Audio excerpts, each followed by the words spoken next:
Enggak, ini enggak gampang ya, enggak gampang, Pak. Sebetulnya kita harus mulai dari penyusunan PP dulu. Mulai dari penyusunan peraturan perusahaan seperti apa, antisipasinya gitu loh, Pak. Ya, tapi nggak usah saya jelaskan sini lah, panjang nanti itu kan. Bisa dikit-dikit. Ya, kemudian penjelasannya dimulai dulu dari kalau kontrak diatur dalam PKWT-nya dulu. Kan banyak juga PKWT itu yang diakhiri karena efisiensi, banyak, Pak. PKWT itu kan bisa PHK pada akhir kontrak, jelas nggak bisa diperselisihkan. Tapi kalau di PHK sebelum berakhir kontrak, itu bisa diperselisihkan ya. Yang salah itu. Ya kan? Jadi mulai dari nyusun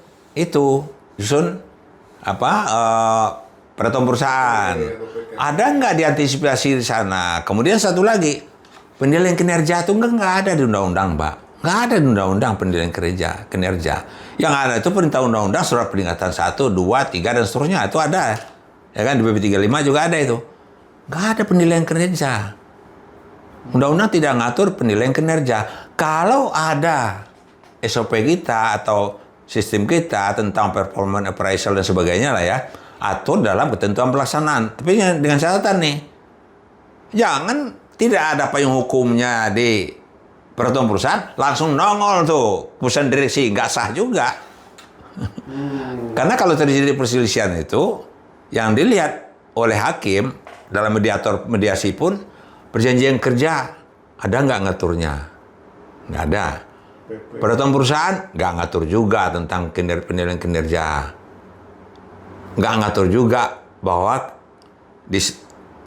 payung hukumnya diatur sana, pelaksanaannya keputusan direksi atau SOP dan sebagainya nggak diatur juga, ya kan?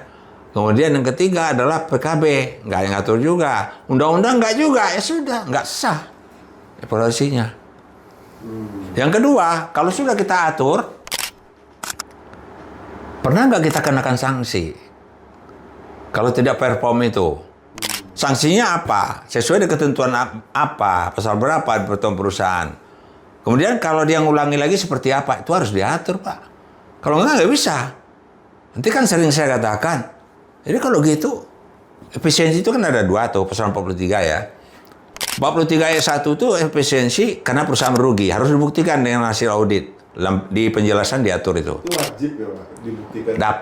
Dapat. Eksternal maupun atau internal atau eksternal gitu ya.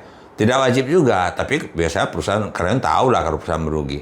Kemudian yang kedua adalah efisiensi untuk mencegah terjadinya kerugian. Ini yang sering disalahgunakan perusahaan nih. Efisiensi, jangan merugi. Parameternya apa? Kita harus atur nih. Kemudian, apa ya? Alasannya apa? Apa perubahan struktur organisasi? Apakah memang pekerja harus dikurangi?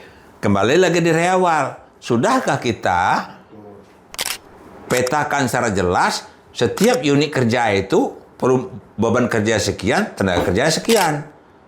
Kalau ada job desk atau jabatan yang hilang, posisi yang hilang di divisi itu harus dikurangi dong. Ini nggak gampang loh. Oleh karena itu saya kira nggak bisa terlalu panjang penjelasan di sini ya.